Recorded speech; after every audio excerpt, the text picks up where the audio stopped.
You're listening to the REI Marketing Nerds Podcast, the leading resource for real estate investors who want to dominate their market online. Dan Barrett is the founder of AdWords Nerds, a high-tech digital agency focusing exclusively on helping real estate investors like you get more leads and deals online, outsmart your competition, and live a freer, more awesome life. And now, your host, Dan Barrett.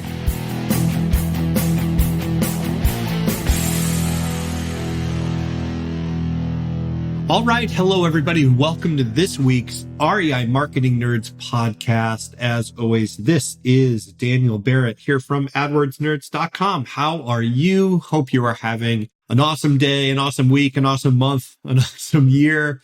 I hope everything is going your way. This week, we've got a really fascinating interview with Jesse Trujillo. Now, Jesse is from San Diego FastCashOffers.com. You may know him by his company name, AJX. And he is out in San Diego doing a really amazing thing. He has scaled his real estate investing business in the San Diego market, which is very competitive, with basically no marketing budget. And he has done that pretty much entirely off of the strength of his personal relationships with vendors, with wholesalers, with realtors. He's done an incredible job of this. And you'll hear me say this in the interview, but relationships are an incredibly powerful competitive advantage that is very hard to reproduce. So if you can put a little bit of time and thought into this, it can be this real accelerant to your business. And just to see what Jesse has done, going from basically 0 to 80 flips this year in one of the more competitive markets in the United States, it's really inspirational. And I really hope you're going to get a ton of value. So without any further ado, let's get into my conversation with Jesse Trujillo. All right. Hello, everybody. It's Daniel Barrett here, and I am with Jesse Trujillo. He is here from San Diego FastCashOffers.com. They are real estate investors. They are out in the San Diego area, really focusing on sort of entry-level home buyers. So super happy to have Jesse on the show. Jesse, what's up, man? How are you? Hey, good about yourself. Thanks for having me on. Yeah, I am. I'm very happy to have you. We've got a couple different things I want to dig into. We were kind of talking before the show started, some really interesting stuff, and you guys are absolutely killing it in a really difficult market. I think you said you're doing about 80 flips this year, which is massive. Let's kind of start at the beginning, though. How did you get into real estate investing? Like, what was your into this kind of world we both live in? Yeah, well, of all things, actually, I never knew anything about real estate, and I was my end goal was to be a doctor. So I was actually studying at UCSD, and my goal was, being pre-med. And long story short, while I'm going to college, my sister graduated herself from college from San Diego State and became a teacher. And she told me she was moving out. She's graduating, she's moving out of our parents' house, and she's gonna get an apartment now. And I just threw out, "Oh, you should buy something, not rent." Without really know, I've always heard that, but never knew what that was. Yeah. So she's like, "Oh, I wouldn't even know where to start. My credit's all, I got a bunch of credit cards from San Diego State, racked up my credit." And I said, "Well, hey, if I can figure out how to, fix your credit, would you be interested?" And she's like, "Yeah, go for it. Try it out." So I kind of studied how to fix credit a little bit, worked on it on the side, just, as a hobby, and got her credit, up to a good score, and just started talking to a couple lenders. One lender kind of took me under a wing and just kind of let me understand how loans work and how to get approved. So we got her approved.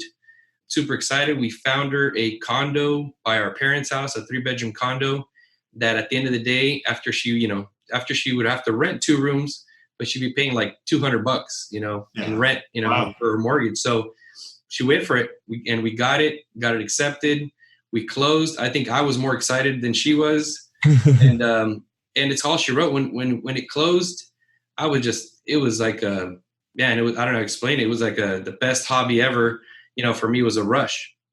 And so after that, I just told her, "Hey, if I could find you another one, would you be interested?" So what happened was, a couple months down the line, I found her, it was back in 99. It was, found her one of the last FHA foreclosures back in those days here in San Diego, and found her a little studio in a good place in Chula Vista over here in San Diego. And she ended up qualifying. We got it, rented it out. Was doing great.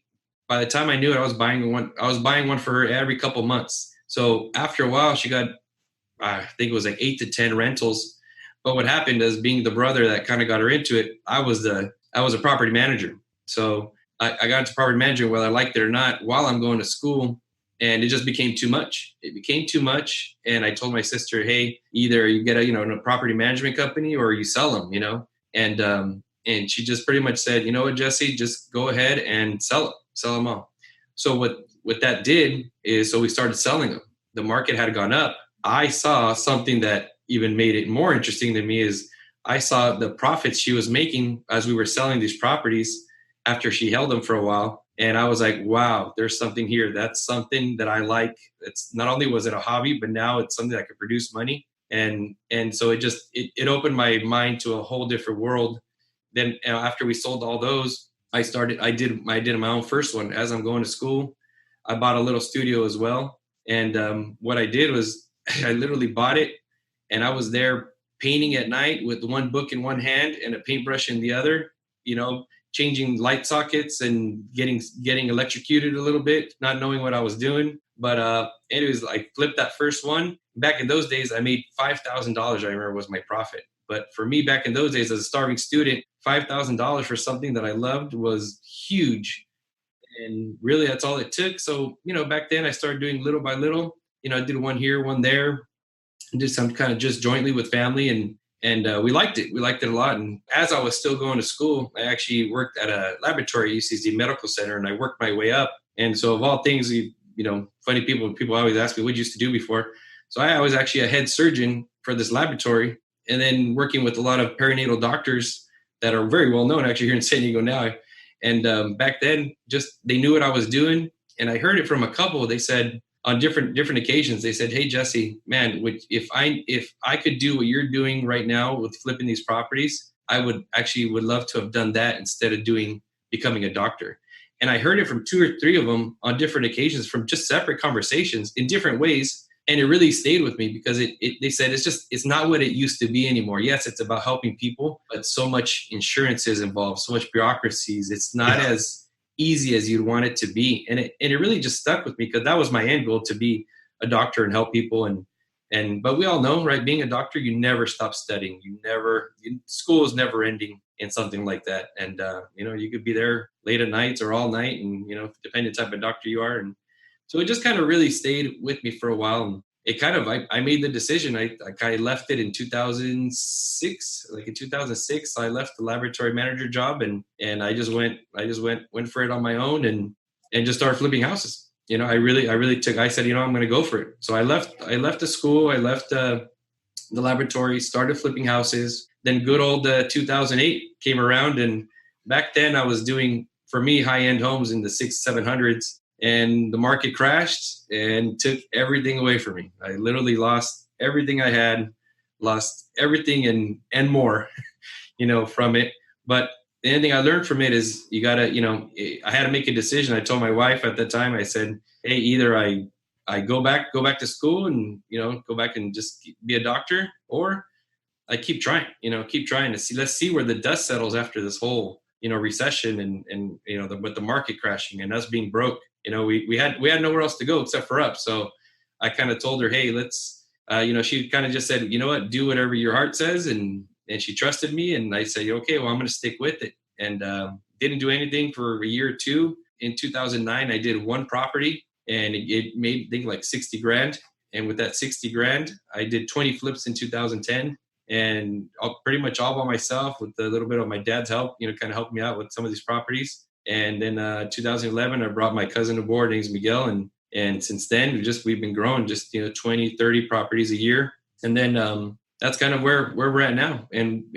But really what's changed in the last couple of years here, I started really kind of studying and listening to some of these, people that have been doing it for a while and seeing how they have the teams in place. And I just never thought of it, the scary part of hiring people, the scary thought of, you're going to be in charge of making sure that you have money for them each month and, to pay their salary. It was a scary idea, but it was the best thing I could have ever done. In about 2016, I just started hiring, someone, a project manager, so someone I knew. She was actually our stager, but she yelled at our contractor. So I liked it. So I kind of moved her into that position. And so she took, so what that did, it opened up the door that it took something that was taking time off of me to go check on these projects to focus on what's really important. And what's really important is bringing in more deals, finding cheaper money, being on things that is going to bring us money at the end of the day, not the little things of, dealing with the contractor here, the contractor there, like the little things. Then we also brought someone else on board that runs numbers for us. That would also take time away from us. And so what it did, little by little, now there's 11 of us. So what it ended up happening is I just noticed how really delegating things and putting it into kind of a sort of system and having everyone know their roles. And me and Miguel now, the one who joined me in 2011, we're kind of on the top end where we're running the show and, focusing on the things that are going to make us money and making maybe the important decisions. And that's what's taken us to the next level to do 80 properties a year. If you would have asked me and Miguel in 2010, hey, can you picture doing 80 properties a year? We'd be like, heck no, there's no way. We'd be pulling our hair out. It wasn't even an idea, So now to look back at those days and be like, wow, too bad I didn't really put a system in place from day one, because I probably would have been doing a lot more volume, from day one than where I am, than where I was. But it's you can't turn back time, and we're happy where we're at. And it's the important part is about learning things that you didn't know about. And like I said, I think that's something important that as listeners hear this is really, take that little step and start passing on some of the work to other people. Hire someone, hire an assistant. You'll see the difference right away. Yeah. And I think it's like, it's so easy to look back and say, oh, if only we had known this then. But of course, you had to go through that process to learn the things that you now know. You know what I mean? It's kind of hard to turn it back that way. But I think that story is really amazing, man. I love how you kind of like fell into real estate investing by accident and like it ended up kind of like having someone else, like getting someone else to do it with you. And I just love that whole story. I think that's really amazing. And then of course, like going through losing everything, having to rebuild everything. It's really amazing. Tell me a little bit about, we were talking before we started the kind of like recording, we were talking a little bit about how your kind of focus is on these areas where, you've got the early level home buyers or first time home buyers or sort of entry level home buyers, I should say, right? So what was the decision making process to make that your focus? Was that something that kind of just emerged organically, or was that like a strategic decision? How did you make the decision to get into that part of the market specifically? So I think, well, if you remember, when the market crashed, I was doing $600,000, $700,000, $800,000 homes. And those were the first ones to go. When the market crashed, we were literally in escrow, about to close. And I got a call from escrow and they said, hey, Jesse, we're not closing today. And I thought, oh, okay, we're closing tomorrow. No, they're like, we're not closing ever. The bank is gone. Ever. Yeah. No, it was crazy, and I was like, what? And it was like unheard of. And I even didn't believe her. Like, what is she talking about? That doesn't even make any sense. But now we look back, we all understand it. But at that moment, I had no clue what she was talking about. And what happened was all these high-end homes, you got to remember, you got a higher loan amount. So, we all had, loans on the properties, private loans, and the interest on it, you still got to pay it. And back then, if I knew what I knew now, I wasn't ready just to let everything foreclose. I just, was trying to keep everything going.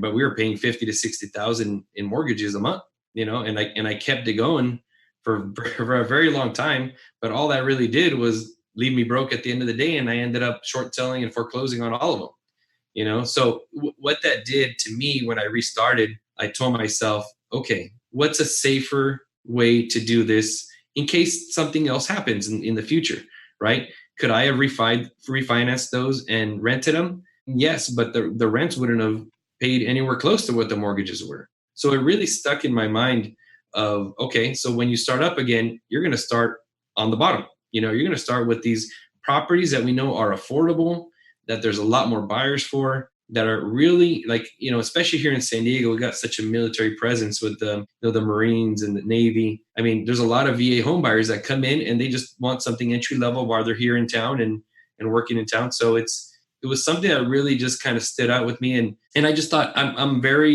my investors are my lifeline. I have investors that have been with me since many, many years. And if it weren't for them, I wouldn't be where we're at. And their trust in me is huge, so much, almost too much trust, because I just feel like, man, like they just, hey, Jesse, whatever you need, here it is. And I was like, oh, we don't you even want to hear about the property? And they're like, nah, it's okay. We trust you, and that's very important to me. So knowing that we're going into the entry level field where there's more buyers, or God forbid something happens and we got to refinance the property and keep it as a rental, maybe it'll, pay itself. Maybe it'll be a little bit of loss, but it won't be nothing crazy. And I can always get my investors' money back to them, because I've always said this, people that know, I've always said this. I can lend, if you were my investor and I lent in, and I made you money on 20, 30, 40 deals, you're going to love me for it. But that one deal that goes south that you lose on, that's the one you're going to remember. You're not going to remember the 20, 30, 40 deals I made you money on. It's going to be that one that I didn't pay you back, that, that you lost money on. You're going to, sadly, that's just human nature. You're going to remember that one more than anything else. It's going to hurt the most. So I've always told my team, it doesn't matter if we win or doing 80 properties a deal, we don't win on all of them. We lose on, there's a slight, numbers that we sometimes lose on. And when it happens, I don't care. I always pay back my investors, because like I said, it's just part of the game. And it's very important to know that, that you just have to keep that in mind, that your relationships sometimes you got to keep those intact, because, if you pay them back, and that's what's taking us to the next level, that they know they'll lend to me, and they just know Jesse's going to do his best to pay us back and really have us in mind, when he's flipping these properties. Want to find motivated seller leads online, but don't know where to start? Download our free 2019 Motivated Seller Keyword Report today.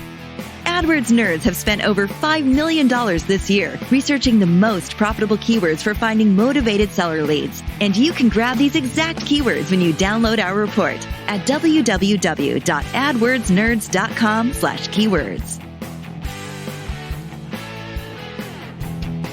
Well, let's talk about that a little bit, because, one of the things you said to me earlier was, you guys have grown this business, you're very successful in a very competitive market. So you really found yourselves a profitable niche. You're doing really well.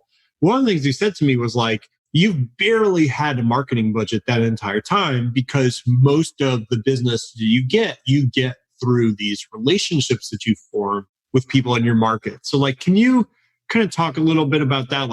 When you say that, what are you talking about specifically, and kind of how is that structured? How did you go about building those relationships? Sure.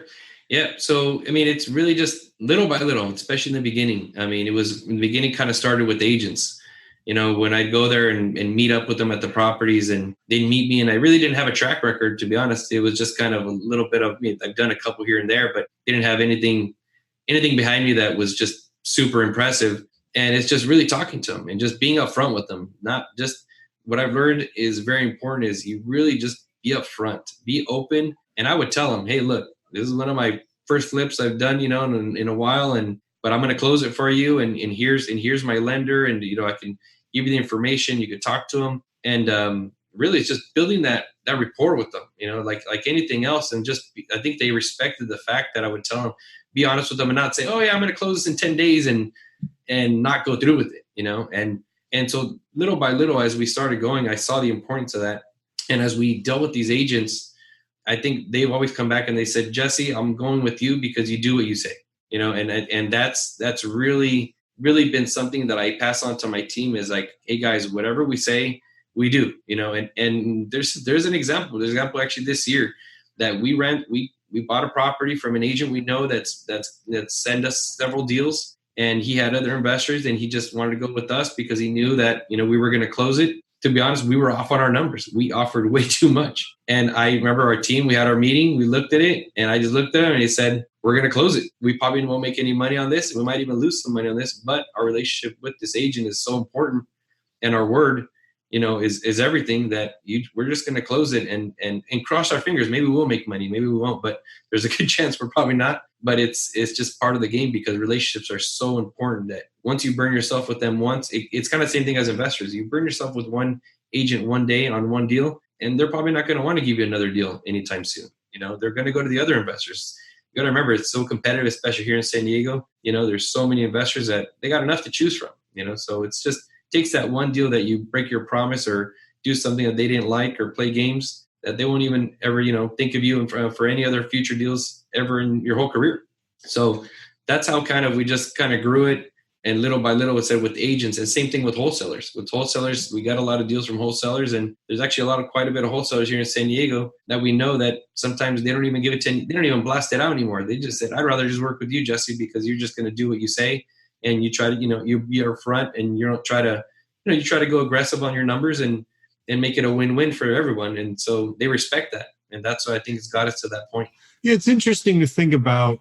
Anybody on any side of a real estate transaction is taking on a pretty big amount of risk, right? You have all the risk that's just inherent in real estate and what the market's doing. And, are you going to, learn the house is built on some kind of like ancient burial ground or whatever, right? There's all these things that can happen. And then you have the relational part of the risk, which is all the other people that are involved in that transaction. If they don't do their job or they don't do what they're going to say, that can come back to hurt you. Right? Like you didn't disclose this, you didn't, you couldn't, you didn't actually, have the things as you said you're going to have, or the money you said you're going to have, or whatever it is. So it makes a lot of sense that like over time, if you can show people like, hey, like when you enter into a relationship with me, that actually decreases your overall amount of risk because you can take me at my word. That's a very powerful incentive, even if you're not maybe offering purely like numerically the highest offer in any given moment.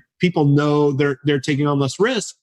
That's could be a much better deal. It strikes me, reminds me, I think it's a Charlie Munger quote where he says, a reputation takes a lifetime to build, but it only takes a moment to waste. Right. And it seems like you've done a really good job of kind of like forming those relationships and building that trust over time. That's awesome. That's really a huge thing. So what is next for you guys? Like, what did it's wild, man. Like you've been through this whole up and down scenario that a lot of investors have been through, right? And like you've come out the other side, you're more successful than you ever thought you were going to be. So what is next for you? Like, is it, you want to keep it where it's at and, keep this as like a lifestyle thing? Do you want to grow it and have like a big team? Do you want to go national? Like what's your kind of ideal scenario for your company? Well, it's funny you say that because that's where we're at right now. This year, we made the decision, I told the team that my goal for next year is 200 properties. So to get there, that means we're going full force. And we have to, what you have to do there is one, up your game of what we're doing right now. But the other thing is to be realistic and to be able to get there, I need to have more avenues of acquisitions.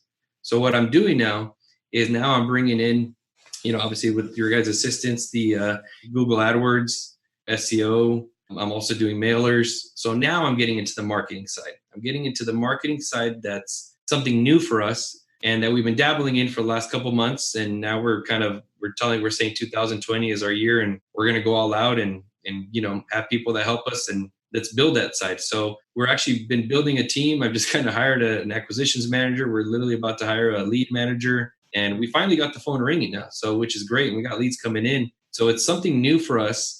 Because we would never really do that. I mean, we'd be buying from wholesalers. We wouldn't really be dealing with the sellers directly. So it is something very different for us, but we're excited. It's in the same realm because it's going to help us get more properties. It's a different way of getting acquisitions. But once we get it, it's the same thing that we're doing now. Because once we get the property, lock it up, 9 times out of 10, I think we're probably going to flip it. We might wholesale a couple, but there's definitely, it goes right back into our set system that we're going to flip it. So it's just another means of acquisition. So it's very exciting to see what's going to happen and exciting. We know that doing this direct marketing side, it doesn't happen overnight. It's not like putting an offer in today and an answer tomorrow.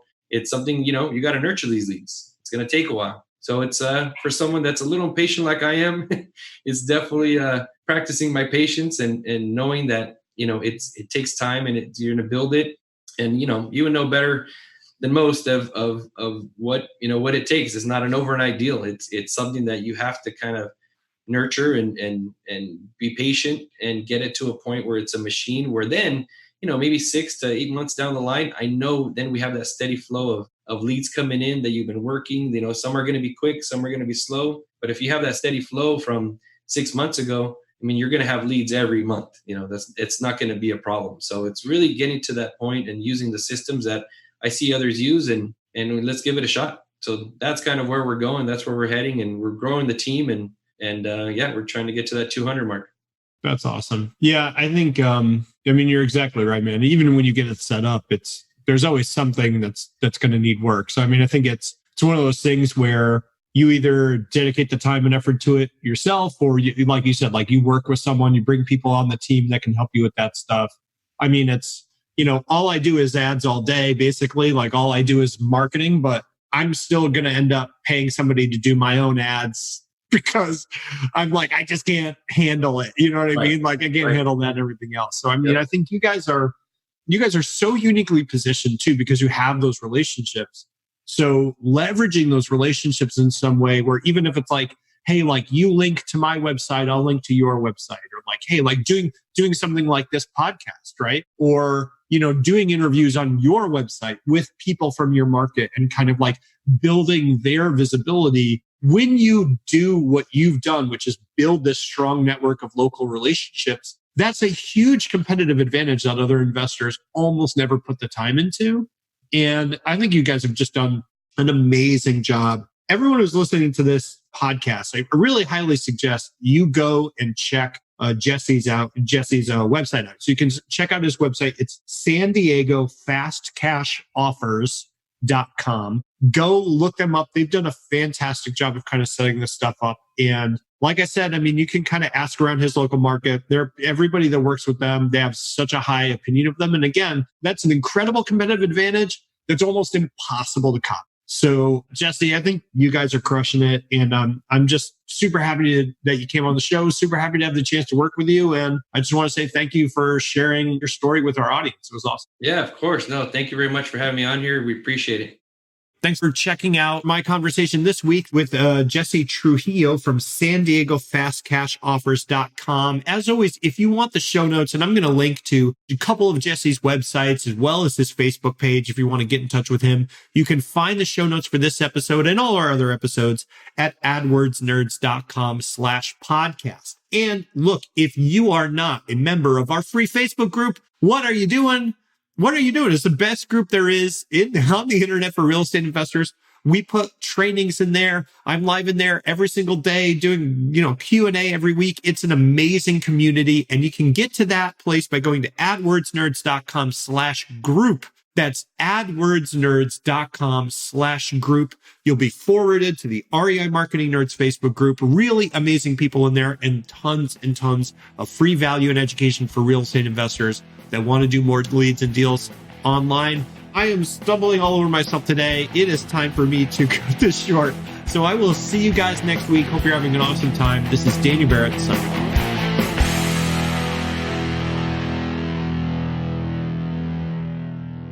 This is thepodcastfactory.com.